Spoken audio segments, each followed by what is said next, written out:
Good morning to everybody. This is Sunita Bal Niketan, Senior Secondary School, Magra Punjla, Jodhpur, and Sunita Global Secondary School, Nagar, Jodhpur. I am Om Prakash Suthar, your English teacher. You are most welcome to online studies for class 9. For class 9, we are studying poems. हम poem पढ़ रहे हैं। हम poem कल मैंने poem 1 को पढ़ाया था। उसको मैंने जो 4 स्टैंजा समझाया था। आज हम डिटेल में कि भाई परीक्षाओं में कैसे क्वेश्चंस आते हैं, कैसे उनके स्टैंजा का क्वेश्चन आते हैं, और जो छोटे छोटे क्वेश्चन आंसर लिखने के लिए आते हैं कैसे क्वेश्चन आते हैं। तो इस बुक का जो वेटेज होता है, जो आपके टोटल 10 पॉइंट्स है, वो वेटेज 10 नंबर का होता है। मतलब 10% वेटेज आउट ऑफ 100। आपके पूरे 100 नंबर के पेपर होता है वार्षिक परीक्षा, और आप yearly उसके अनुसार वो थोड़ा कम हो जाता है। तो 10% वेटेज रहता है आपकी पोइट्री का। 10 पोएम है आपके छोटी छोटी आपके कोर्स में। ठीक है, तो 10 नंबर में क्वेश्चन कैसे आते हैं, just I will tell you. Question जो आते हैं वो, एक तो आपका मैं बोला स्टैंजा आता है, कोई तीन जो चार। अब जैसे हमने कल एक पॉइंट पढ़ी थी, उसमें 4 स्टैंजा, वो कोई स्टैंजा उठा के 3-4 लाइन दे देते हैं। उसको आपको कहा जाता है explain following stanza with reference to context. तो उसको समझाना पड़ता है, मतलब उसके प्रसंग के संदर्भ में। ओके, रेफरेंस का मतलब संदर्भ होता है, कंटेक्स्ट का मतलब प्रसंग बोलते हैं। ज़्यादा ऐसे हिंदी आपको जानने की ज़रूरत नहीं होती है, मैं इनका बता दूं किसमें क्या लिखना पड़ता है। तो सबसे पहले जो हमने पोएम पढ़ी थी, इसका थोड़ा सा सेंट्रल आइडिया। अब देखिए, कई बार लोग अलग अलग वे में बात करते हैं कि भाई वो ओवरऑल पोएम किसके बारे में, उस समय क्या शिक्षा मिलती है, सेंट्रल आइडिया। ये सभी कोई आपको सब लिखने की आवश्यकता, आप सब सेंट्रल आइडिया लिखिए। थीम बोलो, क्या शिक्षा मिलती है, क्या आपने पाठ से लेसन लर्न हुआ, क्या शिक्षा मिली। क्रिटिकल लेसन तो नहीं बोले, पोइम से क्या आपको शिक्षा मिली। क्रिटिकल एप्रिसिएशन का मतलब होता है इसकी प्रशंसा करना। क्रिटिकल व्हाट इज कॉल्ड, आलोचनात्मक रूप में प्रशंसा करना। Justify the title of the poem. इस पोएम का जो हेडिंग है, द रोड नॉट टेकन, ऐसे एंड नंबर ऑफ चीज़ें होती है। वो बात उनकी एक ही होता है। जैसे आप याद रखिए, सेंट्रल आइडिया या थीम उस पोइम का क्या है, कि केंद्र विचार क्या है, या क्या शिक्षा मिलती है। या कई बार ऐसे भी बोलते हैं, अलग अलग लोग अलग अलग बात करते हैं, बात सबका एक ही होता है। मैंने कितने हेडिंग लिखा, चाहे सेंट्रल आइडिया बोलो, थीम बोलो, लेसन लर्न बोलो, क्रिटिकल एप्रिसिएशन बोलो, justify the title of the poem, highlight the message of the poem. Highlight करो, मैसेज है, क्या संदेश देती है, उसको हाईलाइट करो। ठीक है, तो इस सब का एक ही बात हो, सबको छोटा रूप में आपको पता होना चाहिए। कोई क्वेश्चन कभी नहीं आता है तो आप सेंट्रल आइडिया आता है उसको जरूर लिखिएगा। तो ये पोएम किसके बारे में, कब के भी जिंदगी में चॉइसेस के बारे में, कि we should make proper choice in our life. This poem is about making choices. ये चॉइस बनाने के बारे में, चॉइस के बारे में। Life, we have to make choices at right time. सही समय पे हमको ज़िंदगी में कोई काम की चॉइस रखनी चाहिए। टू अचीव गोल, अचीव का मतलब प्राप्त करना, गोल का मतलब लक्ष्य। जो आपने गोल सेट किया उसको प्राप्त करने के लिए सही समय हमको अच्छी चॉइस रखनी चाहिए। तो आपको नैतिक शिक्षा इससे मिलती है। ओके, द पोएट यूज, यहाँ इसलिए कवि को इस चीज को समझाने के लिए सिंबल, एक पर दो रोड का एक प्रतीकात्मक रूप में, सिंबल के रूप में उसने दो रोड लिया। मतलब एक रोड होती है एक्चुअली, वो आगे जाके दो भागों में बंट जाती है। Two roads while he was travelling through a forest, जब वो एक जंगल में जा रहा था, यात्रा कर रहा था, तो उसको दो रोड मिली। उसके वो एक सिंबल बना करके हमको इसकी चॉइसेस के बारे में कभी बता रहा। When he reach the point, वो जब एक ऐसे स्थान पे पहुंचा, way the road was divided into two, जब वो रोड वहां पे जाके एक रोड जाती है फिर दो भागों में डिवाइड हो जाती है। अब वो कौन सी रोड चॉइस करे, तो उसको उसने एक सिंबल बना करके हमको जिंदगी में कैसे चॉइस बनानी चाहिए अच्छा लाइफ के लिए, उसको समझाया है। The point was unable to choose, कभी असमर्थ होता है किसमें, कि भाई मुझे कौन सी रोड पे, विच इज लेस ट्रेवल, कौन सी रोड मतलब ट्रेवल करना चाहिए। तो उसने विच इज लेस ट्रेवल, जो कम यात्रा की हुई रोड है, उसको वो चूजता है। Okay, the poet was unable to choose the one which is less travel. पहले तो उसमें हिचकिचाहट होती है कि मैं इस रोड पे नहीं जाऊंगा, लेकिन उसको चूज करता है, मतलब चुनता है। Okay, the poet was happy, कभी खुश होता है अबाउट हिज चॉइस। लेकिन आखिरकार फाइनली जो जिस रोड पे कम लोग चले हुए थे उसको उसने चॉइस किया, तो वो डिसीजन था, वो बोलता है कि भी उसकी चॉइस थी, वो क्या, वो प्रसन्न था, हैप्पी था। The poet wants to make it clear, कभी हमको ये स्पष्ट करना चाहता है टू द रीडर्स, रीडर्स मतलब पाठक, हम जो इस कविता को पढ़ने जा रहे हैं, हमसे स्पष्ट करना क्या चाहता है, that we have to make choices in life, कि हमको जिंदगी में चॉइसेस करना चाहिए, मतलब सही चॉइस को चीज को चुनना चाहिए जिससे हमारा फ्यूचर अच्छा बने। तो ये थोड़ा सा सेंट्रल आइडिया है, आप इसको गो थ्रू करो, पढ़ो, याद करो इसको, हालांकि आगे क्वेश्चन आंसर में भी मैंने इसमें समझाया। अब मैं बोला दो टाइप के क्वेश्चन आते हैं। Type one, explain the stanza with reference to context. Okay, कहने का मतलब है ऐसे आपको 3-4 लाइन दे देंगे, ऊपर लिखा explain the following stanza with reference to context. कहने का मतलब एक तो आपको एक्सप्लेन करना पड़ेगा, उसका रेफरेंस लिखना पड़ेगा, कंटेक्स्ट, तीन चीजें होती है। जितनी भी लाइनें हो करीब करीब सभी, कोई भी छोटी पोइम में एक ही बात कभी मूल रूप से या बड़े रूप में किसी चीज के बारे में कहना चाहता है। तो हमेशा रेफरेंस एंड कंटेक्स्ट ऑलमोस्ट हर एक पोइम के, कोई भी स्टांजा हो करीब करीब सेम होता है। नहीं तो रेफरेंस तो आप कितनी बार 10 स्टांजा, सबका रेफरेंस तो एक ही होगा। हाँ, आप बस उसको थोड़ा क्रिटिकली या आप लिटरेरी टर्म बदल करके कुछ बड़ा छोटा कर सकते हो।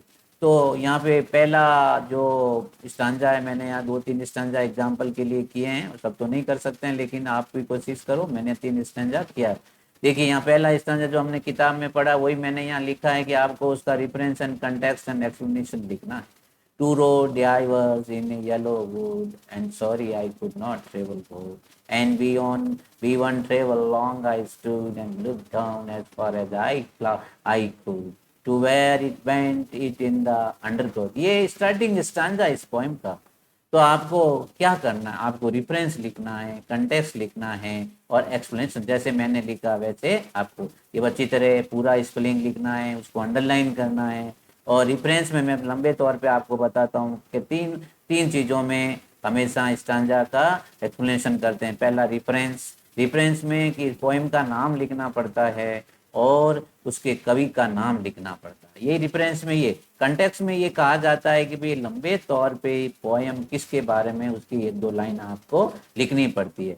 और एक्सप्लेनेशन के अंदर जो ये लाइनें हैं, इन लाइनों को आपको थोड़ा सा समझाना पड़ता है अपने शब्दों में, in your way of writing, your way of, जैसे आपको समझ अपने वे में, आप जो यहाँ पे लाइनें हैं वो लाइनों में कवि क्या कहना चाहता है आपको उसके सेंटेंस बनाने हैं।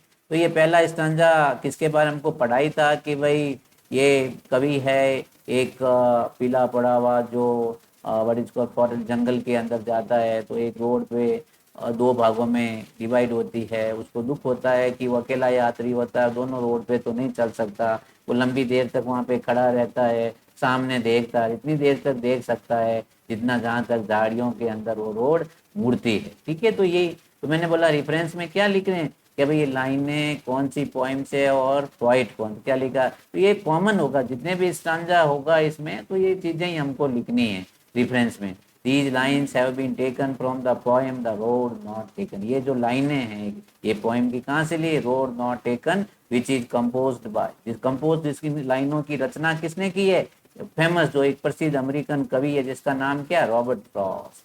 जब ये लाइनें द रोड नॉट टेकन से ली गई और इन लाइनों की रचना रॉबर्ट फॉस्टर ने की। द पोइट इज, और इन लाइनों में the poet is talking about, कवि बात, और आपको ज्यादातर ये जो जब हम बात करते हैं पोइट्री की, तो जो मैक्सिमम आप कोशिश करो कि प्रेजेंट टेंस के वाक्य बनते हैं। The poet is talking about making choices in life that shape us, जो हमारे को बनाती है, जो हमको आकृति देती है हमारी, ऐसी हमको चॉइस लेनी करनी चाहिए।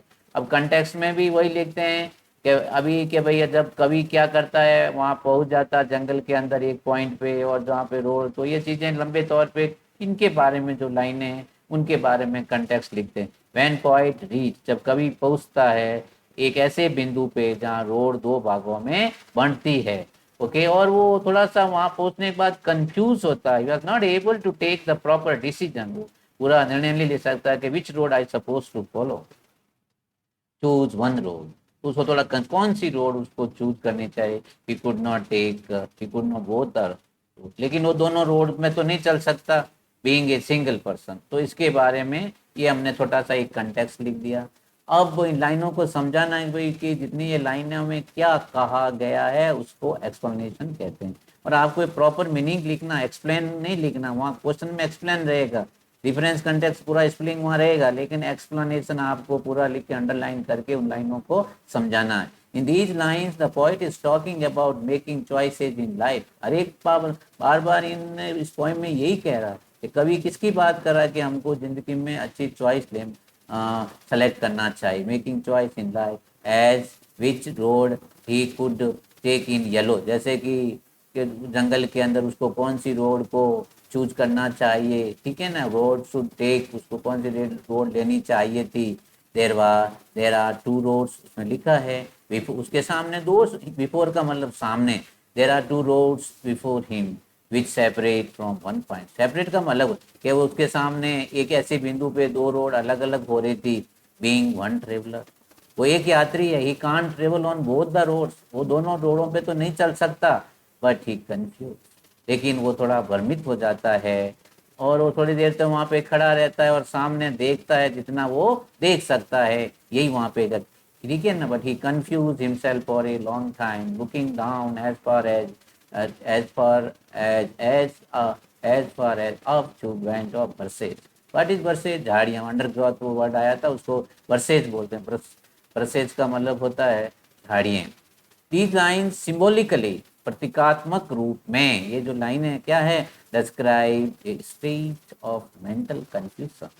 स्टेट का मतलब स्थिति, मेंटल का मतलब मानसिक, कंफ्यूजन का मतलब कि ये एक कवि को दिमाग के रूप में थोड़ा भ्रमित होने की स्थिति को बदलाता सिंबॉलिकली कि he is not able to take right decision, road कौन सा उसको रोड चूज करना चाहिए। Which man has to face while making choices in his और her life course of life.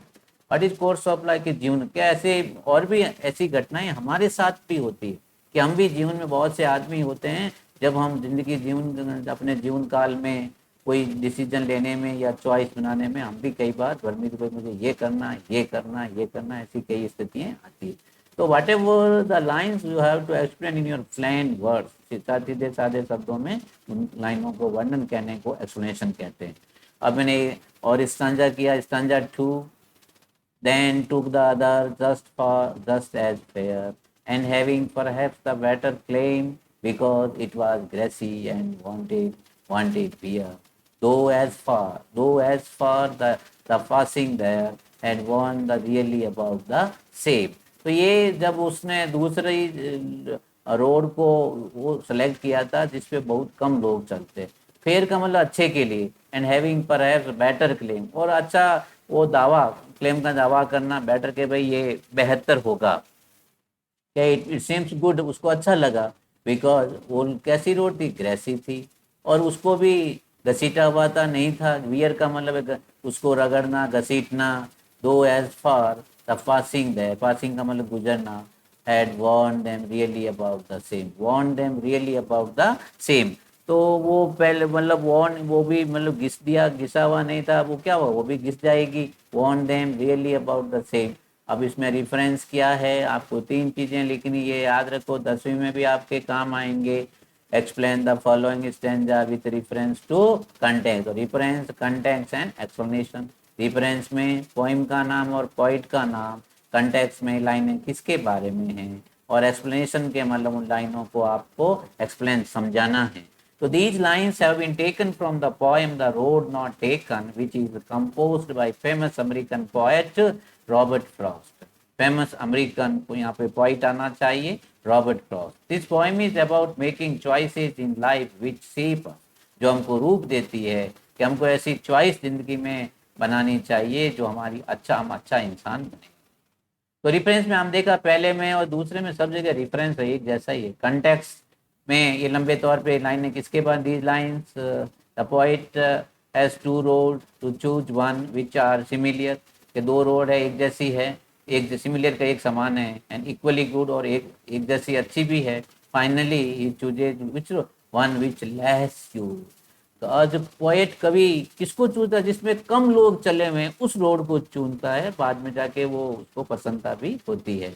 इन दी अब इसका एक्सप्लेनेशन कैसे करेंगे? जैसा लिखा उसको, in these line poet describe about two roads which are before him, जो उसके सामने दो रोडे हैं उनके बारे में कवि वर्णन कर रहा है टू चुनने के। बोथ रोड्स लुक सिमिलर, और दोनों रोड एक जैसी लग रही, इक्वली गुड, एक जैसी अच्छी भी है, बट ही चूजे, लेकिन किसको? जो लेस यूज रोड, जिसमें बहुत कम लोग चले, ठीक है ना, law less use road, it is grassy. Grassy का मतलब होता है उस पर पूरा घास पत्ते बिखरे हुए, अनयूज, उसको किसी ने उपयोग में नहीं लिया। ऑफकोर्स निसंदेह he is in mental confusion, कभी थोड़ा सा मानसिक भ्रमित भी है, ठीक है ना, टू चूज वन, कौन सी एक को चुनना चाहिए। सो इन आवर लाइफ आल्सो, इसलिए हमें भी लाइफ में क्या करना चाहिए? सच सिचुएशन, जब ऐसी सिचुएशन कभी आए कि भाई आपको डॉक्टर बनना है या 12वीं के बाद आपको राइट चॉइस करना है, या आपका क्या प्रोफेशन, किसी के कहने पे आपको कोई चॉइस नहीं करना है, ओके बेटा take the biology and become a doctor, you don't have ability to become doctor, how will you become doctor, better take arts, या फिर if you are good in math go for engineering. तो आप जैसा आपका mental state है उसके अनुसार आपको चॉइस करना चाहिए। Such situation comes where person has to make difficult situation to choose, हाँ कई बार कठिन परिस्थितियां आती है हमको भी उसको चुनने के अंदर। ओके, स्टांजा 3 मैंने 3 स्टांजा किए हैं, एक आधा बच्चा आप घर पे प्रैक्टिस करिए। ओके, दिस इज सेम, आपको 3 चीजें लिखनी पड़ती है, रिफरेंस, कंटेक्स्ट एंड एक्सप्लेनेशन। तो ये आपके 9वीं में भी है, 10वीं में भी है, और आई थिंक नाउ इस साल कुछ सिलेबस और चेंज हो रहा है 11वीं 12वीं में भी। तो मैंने सुना है कि वहाँ पर भी रेफरेंस कंटेक्स्ट अभी तक क्लियर नहीं है, बट ऑलरेडी दे वो, अभी मैंने आज ही मैंने सुना है। तो यदि हद अभी आपकी अभी से अच्छी हैबिट बनाओ कि 10वीं में भी काम आएगा, 11वीं में भी काम आएगा, और 12वीं में भी काम आएगा कि रेफरेंस कंटेक्स्ट एक्सप्लेनेशन क्या होता है। देखो सेम है रेफरेंस में, दीज आर, ये कंक्लूडिंग लाइन, व्हाट इज, मतलब निष्कर्ष निकालने। जब तो कुछ लाइनें पोएम की कई बार ज़्यादातर देखा गया है कि शुरू की लाइनें आती है, एंड का स्टांजा आता है। ये कंक्लूडिंग का मतलब होता है अंतिम स्टांजा जो निष्कर्ष निकाल रहा है। ओके, निष्कर्ष निकालने वाली लाइनें कवि की। Okay, the road not taken which is composed bye famous American poet Robert Frost, नाम याद रखना भाई, पोएम का नाम और कवि का नाम याद रहता है, वो रेफरेंस में लिखना। Okay, this poem is about making choices in life which shape, जो हमको आकृति देता है, जो हमको बनाती है। Contain the poet choose one of the two road that are equally good, कवि दोनों में से एक रोड को चुनता जो एक समान है।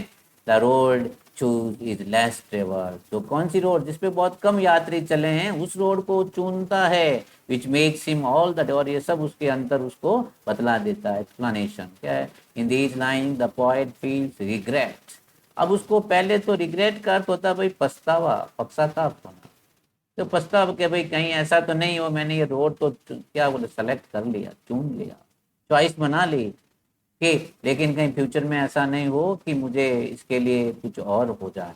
For having chosen A road that he consider less travel, less मतलब उसके ऊपर कोई चला भी नहीं, उस रोड को उसने चूज किया, उसको सेलेक्ट किया, उसको चॉइस की। ही एक्सप्रेस इज रिग्रेट, वो थोड़ा अपना पछतावा को जाहिर करता after a long time that he made a long choice.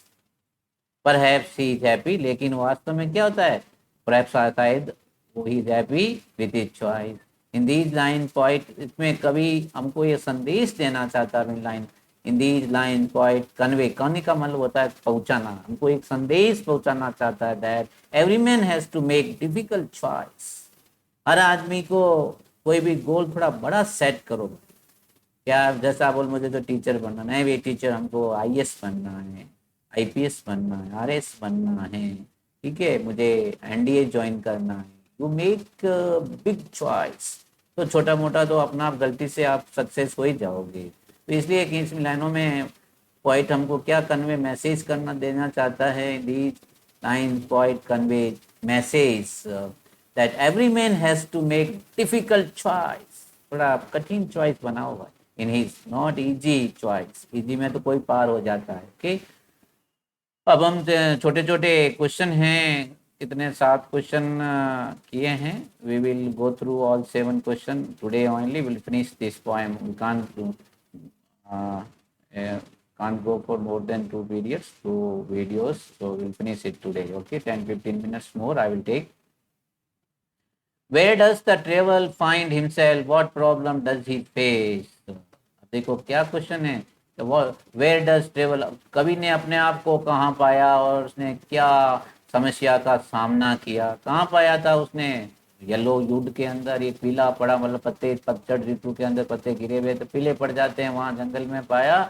और उसके सामने दो रोड थी और डिसीजन लेने की समस्या उसके सामने आई कि विच रोड, मुझे कौन सी रोड को फॉलो करना चाहिए। The travel find himself in yellow wood. What is yellow would?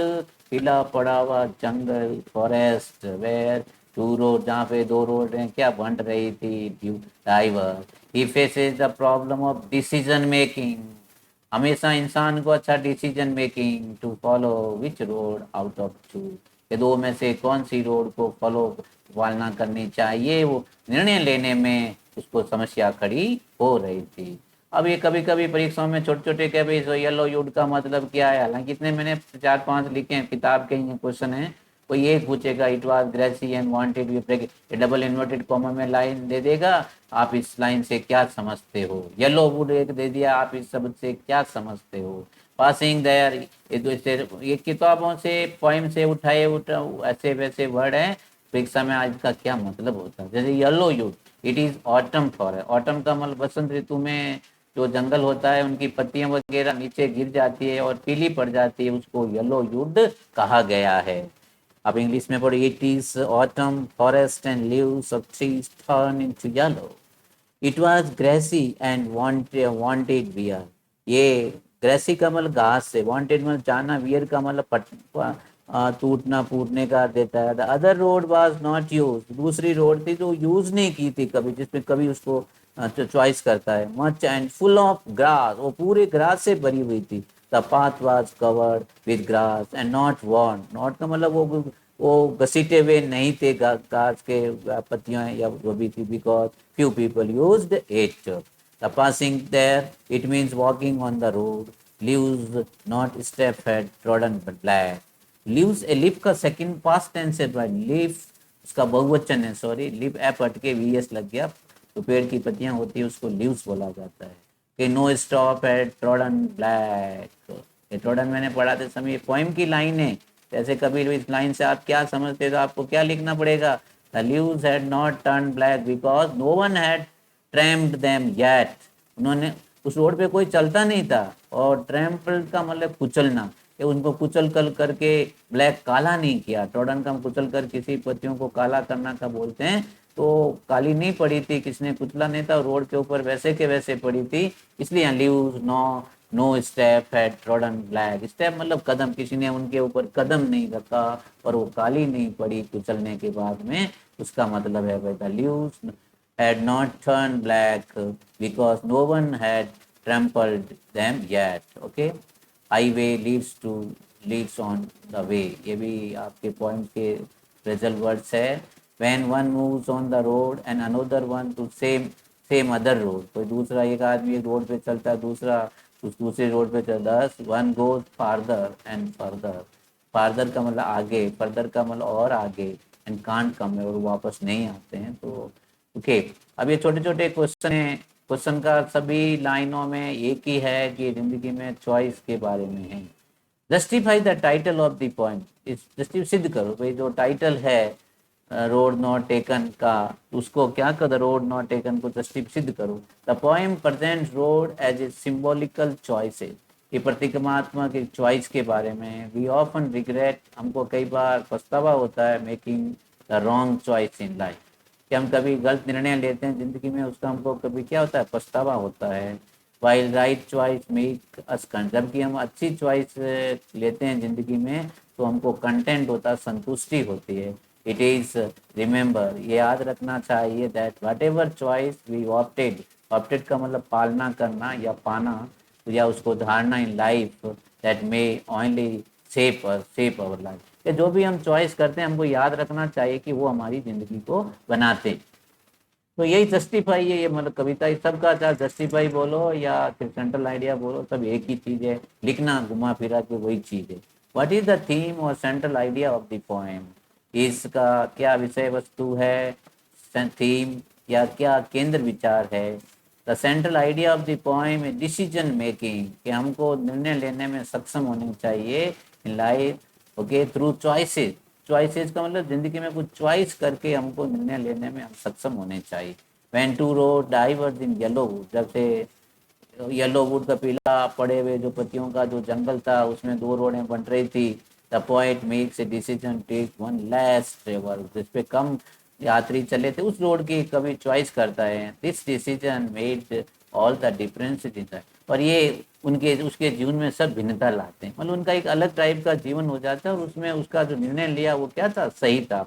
Highlight the message of the point, ये सभी देखो कुल मिला के एक ही बात कही, हाईलाइट बोलो, थीम बोलो, जस्टिफाई द टाइटल बोलो, एक ही बात है। The poem gives A message, ये हमको कभी, ये जो पोएम है एक संदेश देना चाहती है। यूटिलाइजेशन ऑफ अपॉर्चुनिटी, अवसर, कि हमारे जीवन में जो अवसर आते हैं उनका हमको सही उपयोग करना चाहिए। बहुत से अवसर आते हैं जिंदगी, जैसे जैसे आप बड़े होते हो, पढ़ते हो। एंड एक्सेप्टिंग चैलेंजेस, और जो भी चुनौतियां आता है उनको भी स्वीकार करोगे।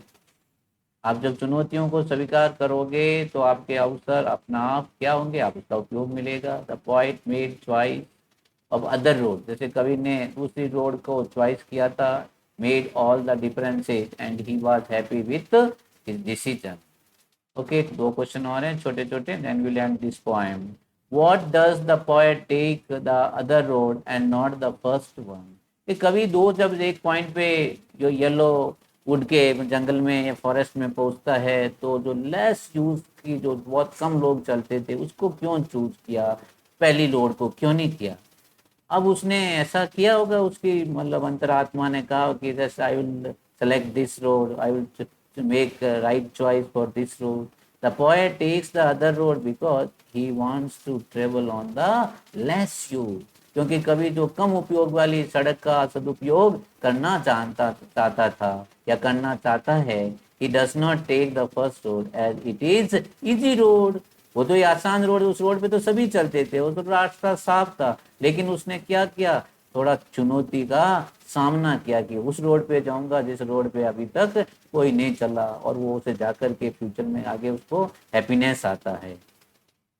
How does the poem the road not taken conclude, what is conclude, इस कविता से आपका क्या निष्कर्ष निकलता है। कंक्लूड का मतलब होता है निष्कर्ष।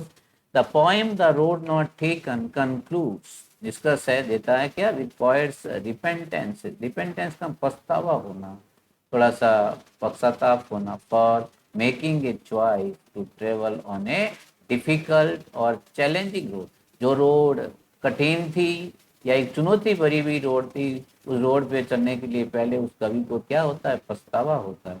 Which made all the differences in his life, और बाद में जाके वो जीवन में सब उसके परिवर्तन आते हैं उसी डिसीजन के लिए। Okay, all about, so all these are 7 question, go through, read them, make note in your copy, और रीड बैक पोएम को भी दोबारा पढ़ो। इसकी जो मैंने सेंट्रल आइडिया लिखाया या जो भी थीम लिखा है उसको भी पढ़ो, छोटे छोटे क्वेश्चन आप याद कर सकते हो तो करो, 2 बार लिखना, 1-2 बार पढ़ना, तब जाके, या डिफिकल्ट वर्ड है तो आप क्लैरिफाई करिए, कोई डाउट है तो भी you can ask me. Okay, we will end this poem next session we will go for poem 2. Thank you, have a nice day.